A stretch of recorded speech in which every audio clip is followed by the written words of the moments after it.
Cordial saludo, estimados estudiantes, espero que se encuentren muy bien el día de hoy.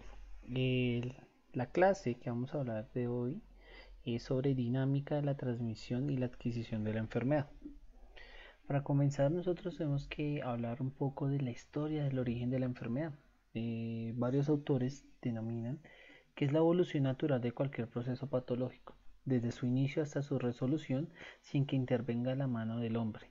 Es decir, los procesos patológicos o las enfermedades tienen la característica que ellos pueden evolucionar en cualquier momento, adaptarse al hospedero y adquirir nuevas ventajas evolutivas que pueden tardar años, pero a veces no. Digamos, en los casos de los virus es muy rápido la replicación, los cambios, las modificaciones, digamos, tomemos un ejemplo como el COVID, el cual puede mutar y puede cambiar bastante y podemos mirar, digamos, las consecuencias que se están viviendo actualmente, ¿cierto? Pero donde no intervenga la mano del hombre.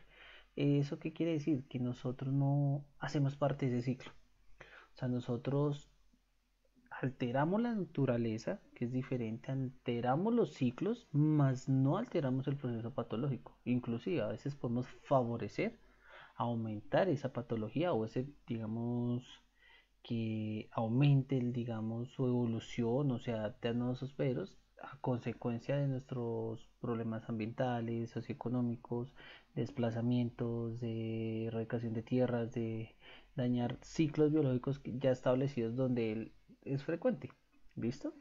Eso es lo que se trata. Entonces, en el enfoque epidemiológico se considera la enfermedad en la población de dos maneras. La primera, no ocurre por azar, porque obviamente una enfermedad no ocurre porque sí.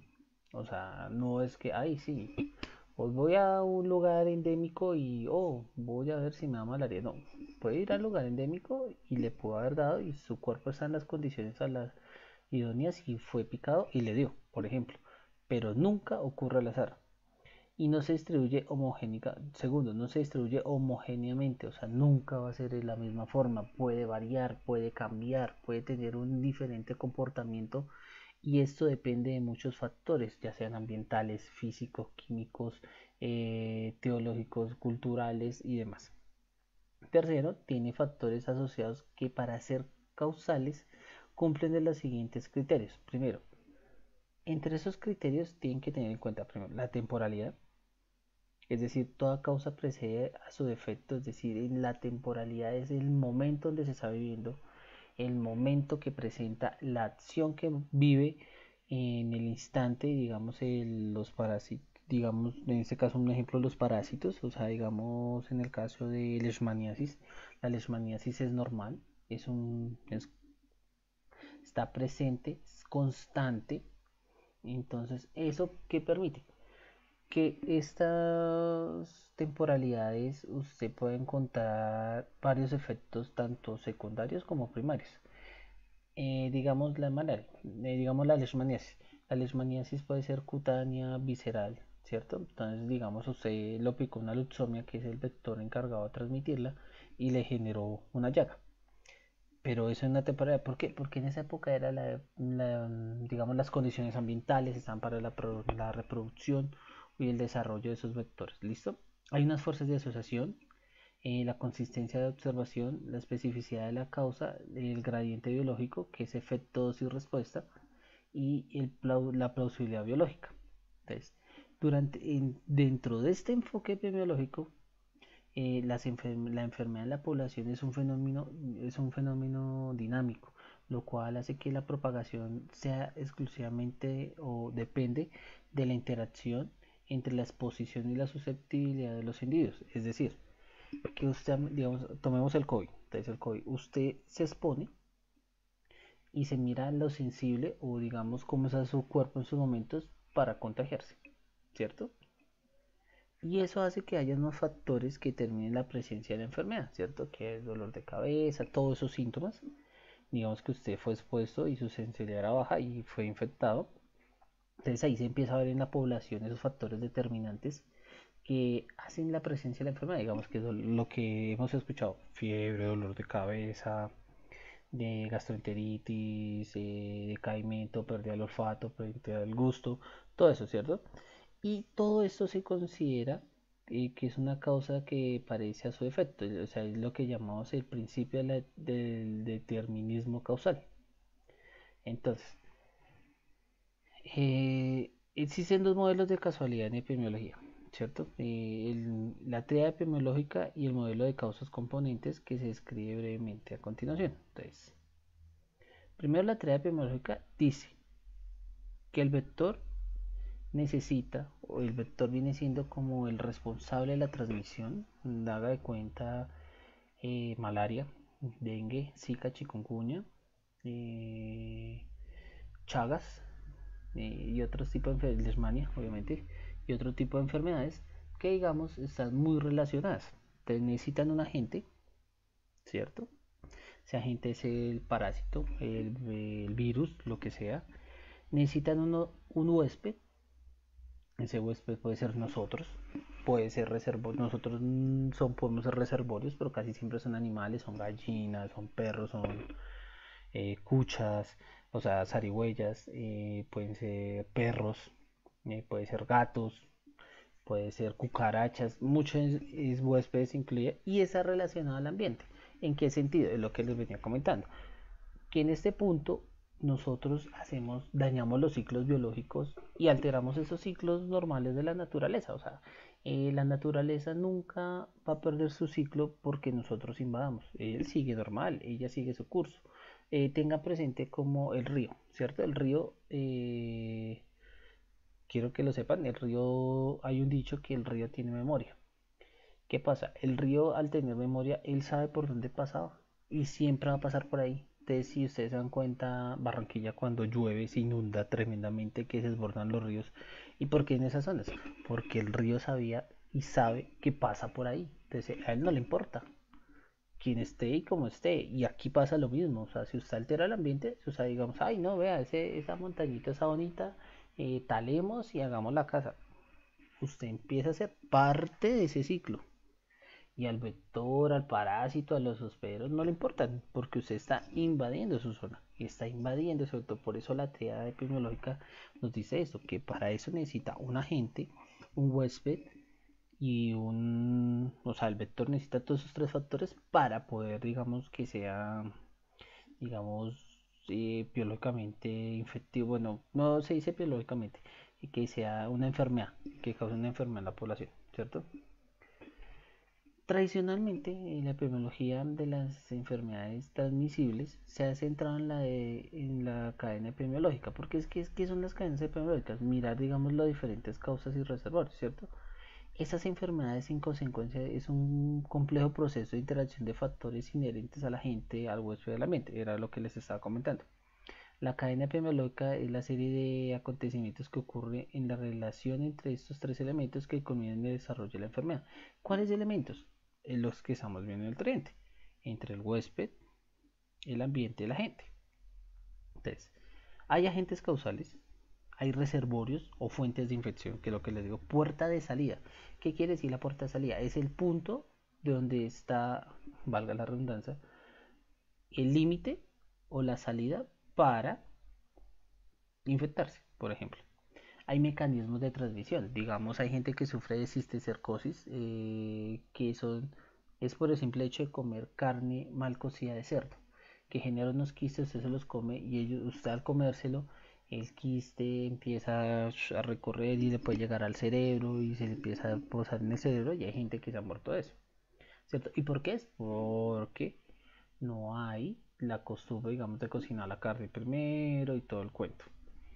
Como hay puertas de salida, hay puertas de entrada. Entonces, si usted hace un daño ecológico o ambiental, que va a permitir que toda esa fauna, todo ese ambiente se disperse. Y con ese ambiente que se dispersa, pues las enfermedades, digamos, que usted no veía. Hay huéspedes susceptibles y esos huéspedes susceptibles se refiere a los huéspedes que son como los fijos, ¿cierto? Son como la gente como que siempre les da. Entonces hay que tenerlo en cuenta. Y obviamente el medio ambiente. Entonces es muy importante tener en cuenta las definiciones. ¿Qué es un agente? Ese es el primer eslabón de la cadena de una enfermedad. Entonces, un agente es cualquier microorganismo capaz de producir una enfermedad infecciosa, ya sea un protozoo, un helminto, bacteria, virus, hongos, lo que sea. Entre las características etiológicas y sus efectos se destacan que los agentes pueden tener dosis infectiva. Eso es el número, o se le dice el número de microorganismos necesarios que producen una infección y desempeñan un papel importante en la patogenicidad y la virulencia. Ojo, patogenicidad y virulencia es diferente. ¿Qué tan patógeno es y qué tan virulento es? Virulento es, digamos, la mortalidad. Patogenicidad es qué tan acorde va, tan allegado es a la persona, como que tan fin y cuerda, mientras la virulencia es mirar el nivel de propagación de infectividad. Existen agentes digamos que en dosis muy pequeñas como virus etéricos y otras dosis muy grandes como el cólera o la salmonella tipi. En estos procesos como las toxinfecciones alimentarias existe una estrecha relación entre la dosis infectiva y gravedad de la enfermedad. Entre estos procesos alimentarios es lo que digamos nosotros nos llamamos gastroenteritis.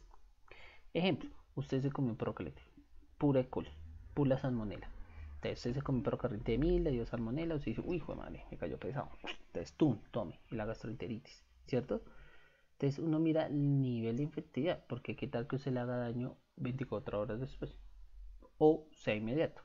Y la gravedad de la enfermedad, qué tal que usted solo le pase un día y ya, como hay gente que digamos que come algo raro y empieza esa gastroenteritis y le puede durar una semana. Entonces eso es más o menos como la dosis infectiva.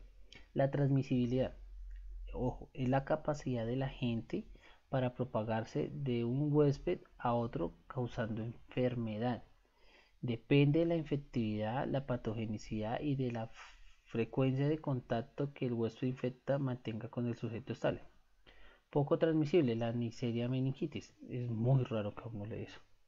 Muy transmisible el poliovirus, ¿cierto? Porque todos estos virus son muy cambiantes y muy fáciles de dar, porque digamos una gripa normal es un virus. Entonces usted vaya al salón, hagan en cuenta, son 20, 30, entonces la cantidad que sea, son 30. Llegan dos con gripa, en 8 días ya esas dos han infectado alrededor de 10 y así sucesivamente. Entonces la transmisibilidad de la infección depende también de cómo se propaga, qué tan efectiva es, porque hay gente que tiene gripa y a uno no le da, y ni a la gente. Infectividad, capacidad del agente microbiano para invadir y multiplicarse en los tejidos del huésped. Ojo, infectividad es eso, cómo el agente es capaz de invadir tan rápido, por eso el COVID es tan infectivo, porque la tasa de infectividad, digamos, del COVID, usted lo estornuda, pero usted ya está, digamos, hay alguien infectado, usted tuvo contacto estrecho y no sabía, ¿cierto? Los síntomas del contacto estrecho se manifiestan, digamos, 5 o 6 días después. Entonces usted 6 días antes empezó a sentir síntomas y empezó a propagarse, a multiplicarse en su cuerpo, digamos, y la efectividad, pero entonces su sistema inmunológico empezó a atacarlo. Porque, venga a ver qué pasa, tin, tin. Y hay gente que está malo su sistema inmunológico que, pues, digamos lo que pasa, lo manda a camilla, le da neumonía.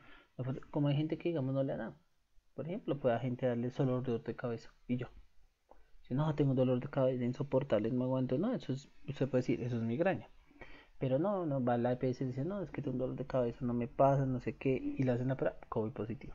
Y solo ha tenido ese síntoma. Entonces, eso hay que tenerlo en cuenta, esas características al momento de decir si es muy virulento, no, pero en ese caso infectividad es con la capacidad que tiene de invadir y de multiplicarse dentro del huésped.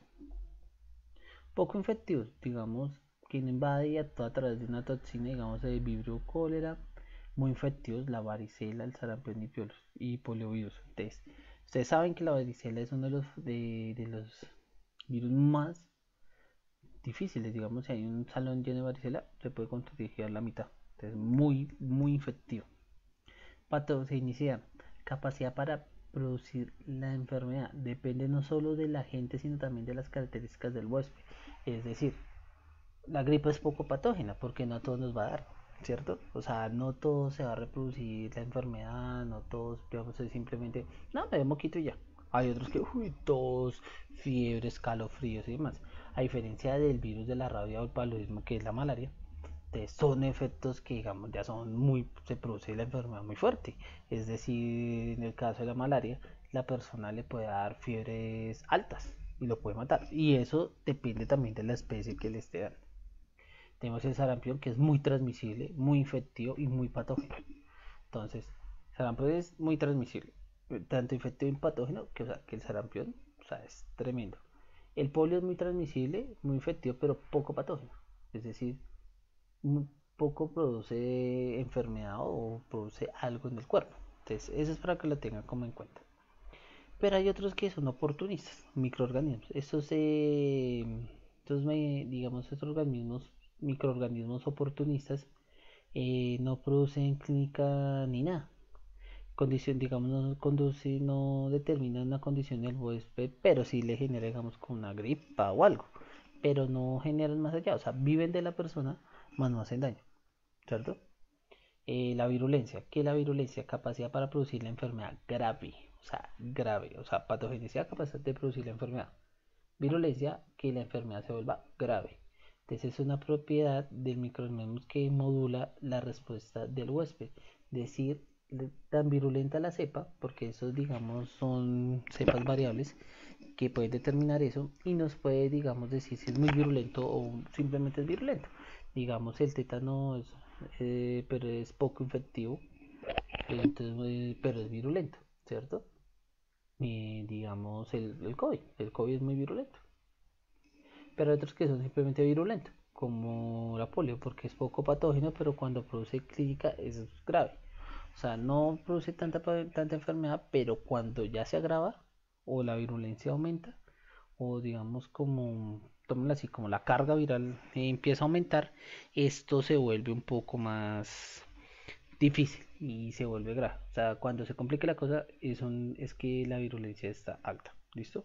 Y viene otra parte que es importante, que es la inmunogenicidad, que es la capacidad de la gente para inducir respuesta inmunitaria específica durante y duradera en el huésped. Digamos, usted tiene que generar una respuesta, ¿cierto? Entonces, esa respuesta le ayuda a usted a generar como una serie de ayuda de memoria inmunológica para defenderse de los virus. Porque digamos, hay gente que no sufre de gripas porque no, a mí ya me dio. Y si le va a dar, o sea, él genera unos anticuerpos y la ataca y dice, no, este virus es igual. Entonces, venga, lo atacamos y no tiene por qué volver a caer, ¿cierto? Pero entonces, digamos, hay un ejemplo que es la gonococía, que no genera inmunidad, por lo que hay reinfecciones. O sea, no genera respuesta inmunológica o no genera memoria inmunológica más bien. Y esa memoria inmunológica, pues usted siempre le va a dar, le va a dar y le va a dar. Entonces, eso es como para que lo tengan en cuenta. Entonces, los agentes causales se le llaman los factores que están presentes para la ocurrencia de una enfermedad. Por lo general, un agente es considerado una causa necesaria, pero no suficiente para la producción de la enfermedad. ¿Qué quiere decir esto? Eso hay una cadena epidemiológica, ¿cierto? Entonces, primero hay un agente causal específico. ¿Qué es ese agente causal específico? Tiene que ser, digamos, una enfermedad. Cojamos Chagas. Va a haber un reservorio. Entonces, el reservorio de la enfermedad de Chagas siempre son las cuchas, las gallinas y zarigüeyas, armadillos y otras especies. Puerta de salida de la gente, el vector. Entonces ahí llega un vector que son los triatominos, y esos triatominos son, digamos, se alimentan de ellos porque ellos son autófagos que se alimentan de sangre, y ellos al alimentarse de sangre, ¿qué es lo que hacen? Pues se llevan el parásito en su boca y puede llegar al ser humano, y lo que hay en ellos es que a usted lo pica, el triatomino a usted lo pica en cualquier lado y le hace una llaga y lo caga encima. Entonces cuando lo caga, pues literalmente se hace popó, en la popó va el parásito y se le mete a usted el parásito. Entonces eso es una puerta de salida.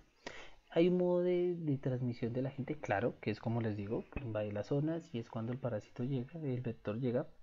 Puerta de entrada es cuando usted tiene todas las condiciones adaptadas, las condiciones idóneas, para que el parásito como tal, digamos, se enfrente a eso. tenga la oportunidad de entrar, pueda invadirla a usted, invadir a su familia y demás. Y empieza a verse la susceptibilidad del huésped, o sea, qué daño causa.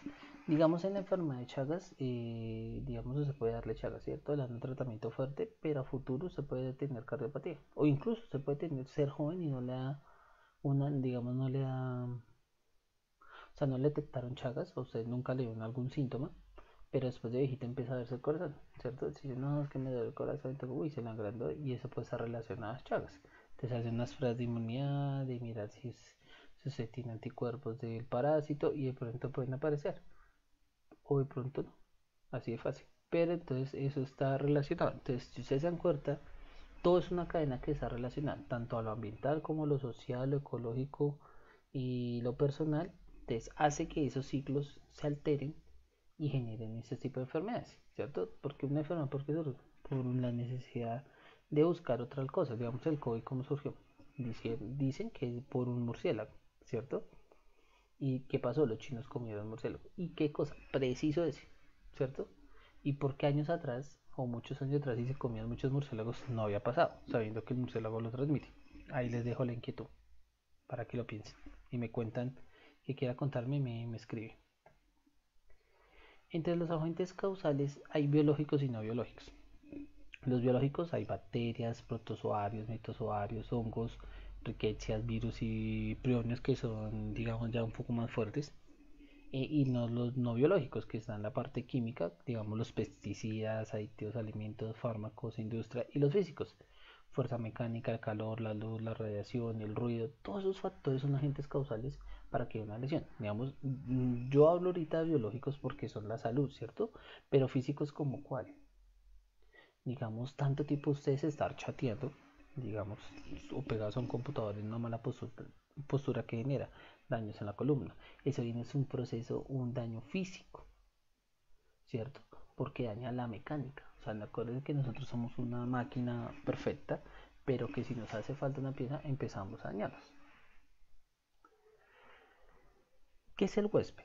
Entonces, el huésped es una persona o animal vivo, ojo, puede ser alguien, una persona o un animal, incluyendo las aves y los artrópodos, porque digamos los artrópodos encontramos los caracoles africanos que generan una enfermedad bastante fuerte. ¿Qué circunstancias naturales permite la subsistencia o el alojamiento de un agente infeccioso? Claro, nosotros somos fuente, vea, casi siempre son los animales. Para el caso de Zika, dengue y chikungunya, el vector es el mismo. Es una S. aegypti que es el responsable, es una S. Entonces, esa S. aegypti puede tener las tres, tanto Zika, dengue y chikungunya. Si está circulando, se alimentan las tres. Y lo más chistoso es que no afecta al huésped, digamos en el vector, pero al ser humano sí. Entonces, son las consecuencias que no sabemos por qué, digamos, el vector si tiene el virus, porque no se muere. A diferencia de una persona que se infecta y se le pone grave, su virulencia y la patogenicidad aumenta, se vuelve grave y puede, digamos, estar en riesgo su vida. Eso hay que tenerlo en cuenta. Nuevamente, ¿qué es infección? Es la entrada y el desarrollo y multiplicación de un agente infeccioso. Infectividad es la capacidad del agente infeccioso de poder alojarse y multiplicarse. Patogenicidad es la capacidad de un agente infeccioso de producir enfermedad en la persona infectada. Infección inaparente. ¿Qué es una infección inaparente? Es la presencia de un agente infeccioso en un huésped sin que aparezcan signos o síntomas clínicos que manifiesten. Ejemplo, en malaria existen cuatro especies, puede alrededor de 5 especies que están involucradas en el ser humano. Plasmodium falciparum, vivax, malaria oval y no, noblesse. Que sí, noblesse, no estoy mal. Entonces, malaria se parece a vivax. Entonces, malaria, la ventaja es que no genera, digamos, infección, por decirlo así, ¿cierto? O síntomas. Y solo se puede identificar una serie de métodos de laboratorio. Digamos, eso puede ser una técnica que se llama técnica de la polimerasa, que es una técnica que es la que, digamos, pues están utilizando actualmente para ver el COVID. Y digamos, ahí sí se puede mirar si es positivo o no. Entonces, esas son cosas, pero eso se hace cuando la infección clínica es muy alta. Cuando dice, venga, o sea, el que haya visto parásitos asesinos se entenderá. O sea, tanto examen clínico normal, de sangre normal, venga, este man que tiene, ¿cómo así? Si le he hecho sangre, le he hecho todos los tipos de sangre, exámenes positivos, un TAC, una radiografía y nada me sale. Ah, vea, puede ser un parásito, ¿cierto? O puede ser un virus, una bacteria. Eso depende de muchas cosas. O simplemente una alergia. Entonces, la línea de patogenicidad existen como dos periodos. Eso es muy importante que lo tengan en cuenta, porque para el diagnóstico existe el periodo de la incubación o el periodo de la manifestación clínica. Entonces, el periodo de incubación viene siendo el intervalo de tiempo entre la exposición y el primer signo o síntoma, que depende de la dosis infectiva, de la respuesta del individuo y de la puerta de entrada. Es decir, el periodo de incubación es el momento donde tomémoslo así, ¿cómo le decimos? Bueno, el patógeno o el virus o el individuo entra a su cuerpo ajeno, al hospedero, y se empieza a adaptar. Y en esa adaptación empieza a generarle daños en la salud. Dolor de cabeza, mareo, vómito. Y ese es el proceso de incubación. O sea, digamos usted tiene gripa, salió con su novia el fin de semana. Ella se le pasó y usted empezó a darle 3 días después. ¿Por qué? Porque en ese periodo de incubación es que empieza la respuesta, no hay respuesta inmunológica del individuo, no hay cómo atacarlo y entonces se empieza a esparcir y empieza a generar los daños. Y luego está el periodo de manifestación clínica, que son, digamos, incluye el declive de la salud, las convalencias, ya cuando se manifiesta clínicamente en el aspecto que usted tiene gripe, para que lo entiendan. Y está la línea de infectividad, que tiene el periodo de lactancia y el periodo de transmisibilidad. Ojo, el periodo de lactancia es el intervalo de tiempo entre la exposición y el inicio de la transmisibilidad. Es decir, este periodo no tiene la capacidad para infectar. Por ejemplo, el VIH latencia es muy corto, incubación es muy largo. Es decir, que el periodo de latencia es que hay bacterias, virus, hongos que llegan a un estado de stand-by, ¿cierto? Se la pongo fácil. Todos estamos propensos a tener tuberculosis. ¿Qué pasa? Que nosotros no se nos ha manifestado. O sea, lo tenemos latente, quieto. ¿Que puede haber algo que lo active? Sí. ¿Y nos puede generar un daño? Totalmente cierto. Pero entonces hay que tener en cuenta eso, que digamos esos daños pueden generar a la persona situaciones un poco más delicadas. Entonces, en las latencias que hay parásitos o virus que quedan quietos. Como les digo, la tuberculosis se queda quieta. Y para identificarlo se dice, no, pues se tiene tuberculosis, pero tranquilo que está inactivo. Está quieta. Usted dice, uy, pero ¿cómo así? Se han operado de quieto, que puede incubarse se le puede activar en unos años, sí. Eso es verdad. O como no puede activarse. Eso depende de muchas cosas. Entonces, luego está el periodo de la transmisibilidad, que es el periodo durante el cual el individuo puede transmitir la infección. Es cuando, digamos, tomamos la gripa común.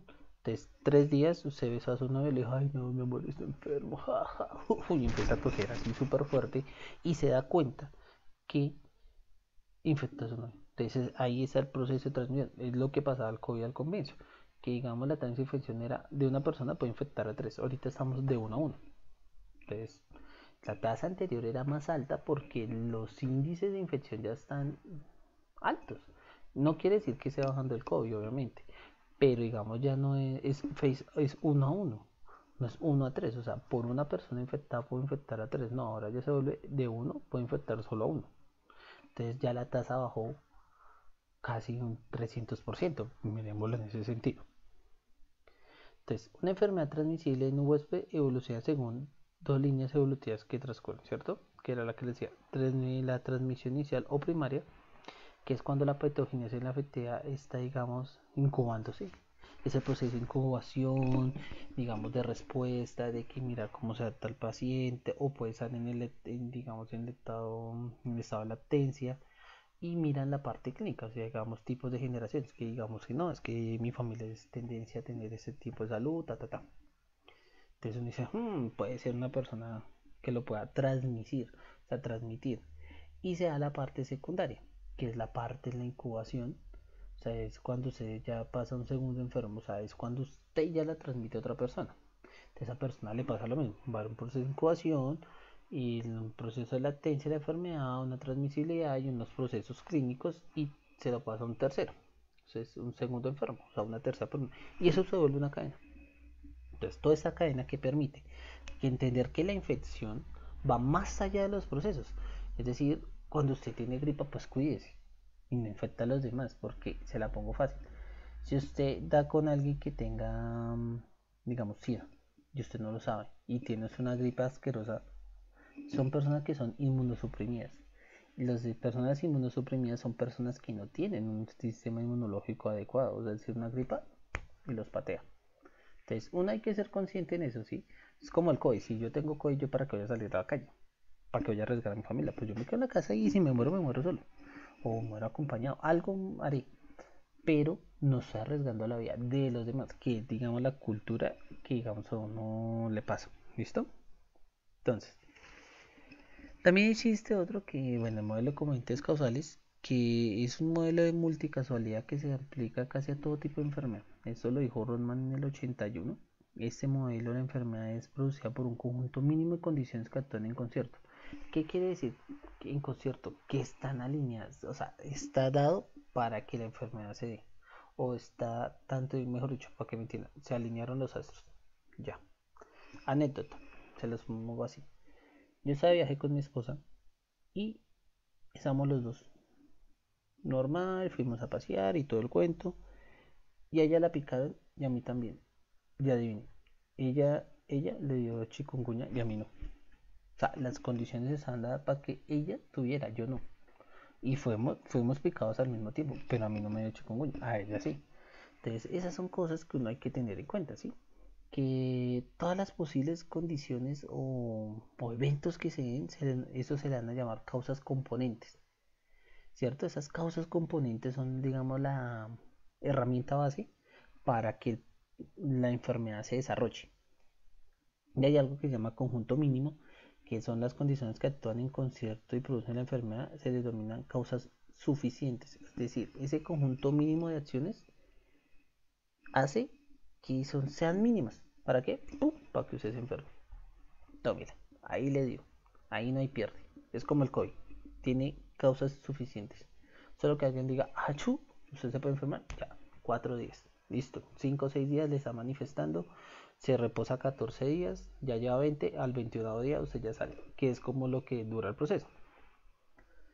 Entonces, eso ayuda, hace que se genere o una serie de mecanismos que llaman enfermedad se inicia cuando se completa una causa suficiente. Eso es verdad. Cuando la enfermedad se inicia cuando se completa una causa suficiente, claro. Cuando las causas suficientes ya están dadas, o sea, ya se dieron, es decir, se dio la condición de clima, se dio el ambiente, se dio el hospedero. ¿Y eso qué permitió? Pues que se genere la enfermedad, que la enfermedad inicie y se desarrolle. Entonces, si ustedes ven acá en estos casos, digamos, hay causas suficientes, digamos, esos tres, pueden ver, digamos, lo que yo les digo, la relación de las causas componentes y las proporciones que hay, pero siempre van a ver, las causas siempre van a estar mínimas. O sea, si A no está, pero va a estar B y C, son causas suficientes, son unos componentes que pueden ser causas suficientes para generar la infección, por ejemplo. Entonces, el modelo tradicional de la historia, bueno, entonces, Lever y Clark, ellos dicen que el modelo tradicional de historia natural de la enfermedad y su relación con los niveles de prevención, ellos lo propusieron. ¿Ellos qué quieren decir con esto? Que ese se delimita claramente el periodo de prepatogénico, el primero de ello antes de la enfermedad, y refleja el momento de la interacción de la gente al ambiente del hueso. Por eso es tan importante entender el tridente, ¿cierto? Porque va a haber un vector que necesita un agente, un ambiente y un huésped. Entonces, todo eso va a permitir que la enfermedad haya un periodo prepatogénico, que es lo que yo les digo. Entonces, digamos, veamos en modo de un concepto del dengue. Entonces, el dengue normalmente, lo que les digo, se propaga por el Aedes aegypti, y el Aedes aegypti se crece en agua. Entonces, en climas cálidos, en la costa, digamos. Entonces, digamos, la gente que tiene costumbre tener llantas y que se emposen en el agua, esos son criaderos. Y ahí empiezan a crecer. Entonces, hay un prepatogénico. ¿Por qué? Porque usted, la gente, tiene todas las condiciones para empezar a transmitir. ¿Qué pasa? Pues obviamente el vector no va a nacer enfermo o no va a nacer contaminado. por ejemplo. ¿Qué va a pasar con eso? El vector puede picar a una persona que sí lo tenga y le empieza a circular el virus y empieza a propagarlo por todo lado. Entonces, cuando pica a otra persona, puede ser que no lo propague, pero puede llegar a otro vector y lo pica, y si se puede infectar el vector y empezar a transmitirlo. Entonces, ese modelo, el periodo de patogenicidad muestra los cambios que presenta en el huésped una vez realizado un estímulo efectivo. Entonces, el horizonte clínico marca el momento en el que la enfermedad es aparentemente clínica. Es decir, no todas las enfermedades son clínicas. O sea, digamos, lo que le digo, se le puede dar una gripa, o se dice, no, con 3 días que me tome una Advil o me cuide en la casa una guapanela, ya, pero hay gripas que ya pasan de ese tope y se dice, no, tengo mucha fiebre, estoy delirando, tengo que ir al médico. Eso es, digamos, el horizonte clínico, que ya partes, digamos que hay están comprometidos ciertas partes del ser humano. Entonces, en ese modelo, de Lever y Clark, se marca la importancia de las diferentes medidas de prevención que se pueden llevar a cabo dependiendo del momento en que se encuentra la enfermedad. Es decir, usted puede estar en una zona endémica y no es época de pico. Es decir, ¿qué quiere decir pico? Pico es no está la tasa de infección alta. Es decir, en esa época no mucha gente se infecta. Entonces usted puede correr con esa suerte, ¿cierto? Y así las actividades, y por otro, las actividades de prevención primaria se desarrollan en el periodo prepatogénico y están encaminadas a fomentar a la salud y a la protección específica. Entonces, en el periodo prepatogénico, ¿qué pasa? Yo ya sé, epidemiológicamente, que nuestra curva se comporta así. Entonces, ¿qué va a pasar? Cuando ustedes hagan su investigación, digamos, los que tienen los temas se pueden dar cuenta que, digamos, hay unas curvas de predeterminadas. O sea, es decir, hay proyecciones matemáticas o modelos epidemiológicos de las enfermedades que le dice, vea, todo el año se va a comportar así. ¿Y qué pasa? En el país hay algo que se llama el Civigila. El Civigila es donde nosotros recibimos toda la información que yo les había comentado. Y ese Civigila, ¿qué va a hacer? Mirar cómo se comporta, si se comporta con las proyecciones o no. Entonces ahí es donde uno empieza a desarrollar, digamos, esas como campañas de protección específicas, porque se dice, bueno, si la culpa que la propagación del dengue sea por dejar, digamos, criaderos, pues yo le enseño a la gente, venga, no deje agua porque usted se arriesga que le dengue, o inclusive zika y chikungunya, por ejemplo. Entonces son esas formas de hacer la protección, ¿listo? En la prevención secundaria, las acciones son diagnóstico precoz, el tratamiento temprano y la limitación del daño, y la prevención terciaria se enfoca en la rehabilitación. Es decir, hay gente que, digamos, dice, no, yo sé que tengo malaria y hasta ahora me está arrancando y empiezan a darle medicamento. O ese medicamento es muy fuerte y le puede hacer daño a usted. Y le queda secuelas y y hay mucha limitación del daño, porque digamos hay gente que sufre de gastritis y ese medicamento lo vuelve nada. Entonces, ¿qué pasa? Usted no se lo puede tomar porque usted si no, o le da una gastroenteritis y se salve de malaria, o que le dé malaria, pero no tiene gastroenteritis. Entonces, a veces la vida lo pone a uno a escoger. Y la prevención tercera se enfoca en la rehabilitación, es decir, cómo está evolucionando el paciente, cómo ha mejorado, cómo si se ha salvado. Es decir, si yo le di el tratamiento a tiempo, la prevención fue adecuada, hay un mejoramiento, hay una prevención, eso es lo que se dice a la prevención terciaria. Entonces, ese es un cuadro de la historia natural de la enfermedad. Entonces, tenemos antes de la enfermedad hay un agente con relación a su huésped, ¿cierto? Hay una serie de estímulos, perdón, que va a haber un periodo prepatogénico que fomentó la salud y la protección específica, que es lo que vamos a llamar como prevención primaria. Entonces, toda esa prevención primaria es cuando todo está ya balanceado, tanto el ambiente, la gente y el huésped, hay una interacción, ¿cierto?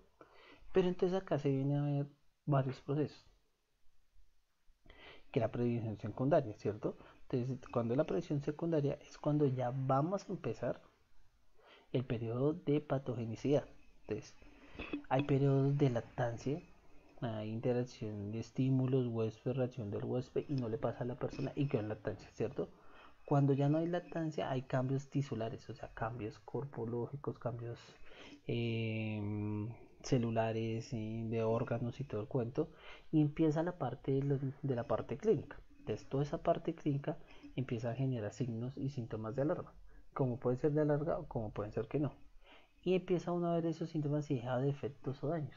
que casi siempre una gripa no, pero hay otros que sí. Digamos, chikungunya se le deja un problema cardiovascular, no sino muscular.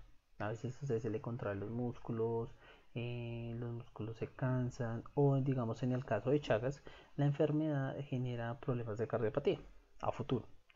Y si no es tratado con tiempo, ¿qué genera? Una muerte, es el estado crónico, ¿cierto? Pero hay periodos donde usted puede hacer la limitación del daño con un buen tratamiento y generando una rehabilitación adecuada. Que digamos nuestras gripas, que usted le puede dar la gripa, lo puede mandar a la cama, pero si digamos se toma un Advil, un noche, ya está bien.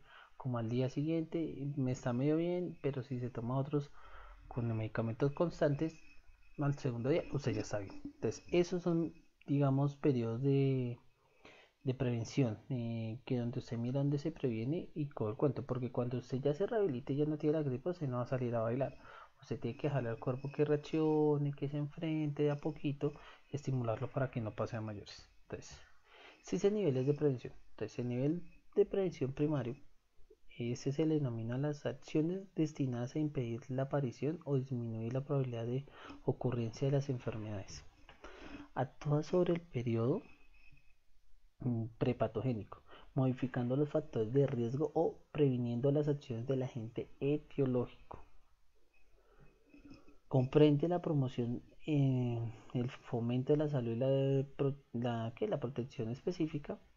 Ejemplo, la vacunación masiva contra enfermedades transmisibles. Eso es un nivel primario de protección. Eso es lo que nosotros buscamos.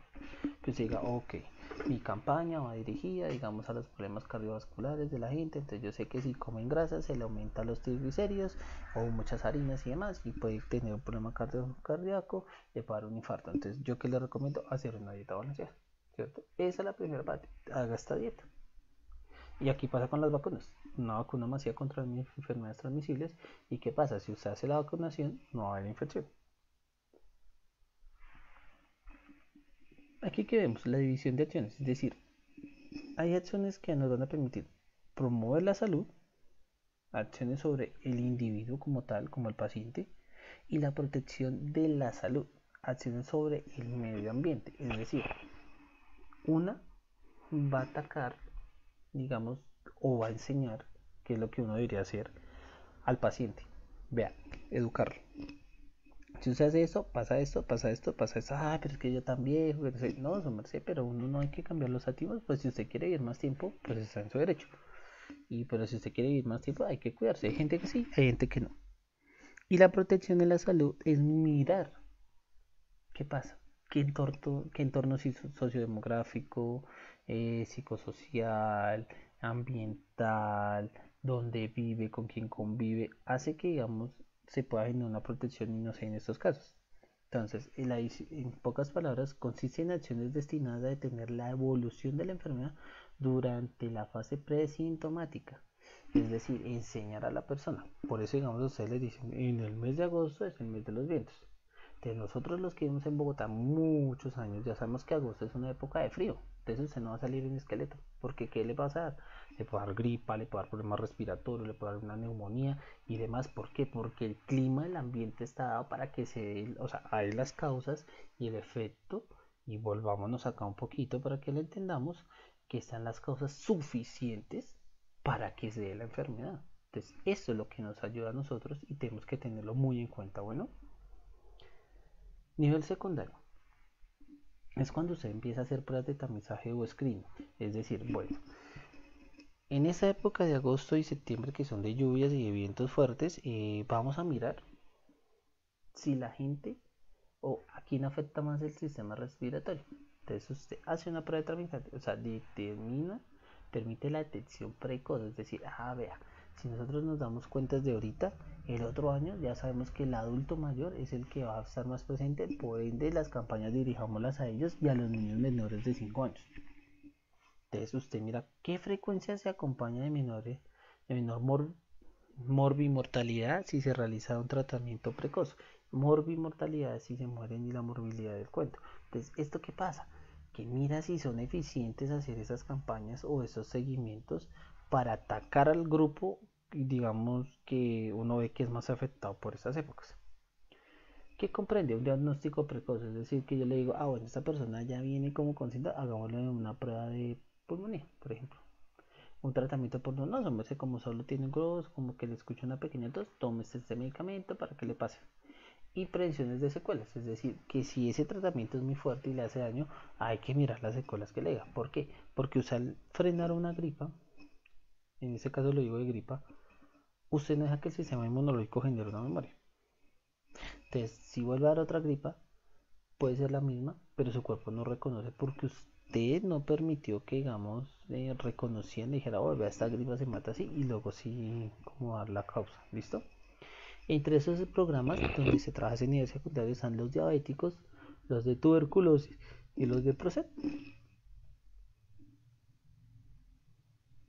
Llegamos al nivel terciario. Entonces acá al nivel terciario son las acciones que intentan modificar favorablemente la evolución de una enfermedad en su fase aguda, crónica o de sus secuelas. O sea, acá estamos hablando, digamos, de parálisis facial cuando se le da una trombosis, o cuando se sufre una infección de huevos de larva que lo picó en un, no sé, un gusano y se le metió en la cola o en la rodilla y le comprometió el músculo y usted no puede ya caminar bien. Esas son secuelas que le deja, digamos, una enfermedad. O digamos como la Chagas, que es una cardiopatía a la gran mayoría. Entonces, ¿esto qué va a incluir? Tratamiento, rehabilitación de la enfermedad, secuelas, disminución, digamos, acompañamiento, mejorar la calidad de vida, retardar la muerte del paciente, porque esa es la finalidad. Digamos, uno hace un estudio epidemiológico o quiere hacer eso es con la finalidad de prevenir y mitigar las cosas. Entonces, eso es una gran ayuda. ¿Por qué? Porque usted lo que busca es tratar de que las cosas no pasen a mayores y la enfermedad, digamos, evolucione. Entre la prevención terciaria, es decir, comprende la rehabilitación física, social y laboral, buscando evitar la permanencia de secuelas, invalideces y muertes prematuras. Por eso es lo que usted busca, es, digamos, no haya procesos de nutrición, que no haya más muertes de niños y todo el cuento. Que digamos que si usted pierde esa comprometido un órgano o una parte física, se pueda recuperar y se pueda levantar sin algún problema. ¿Listo?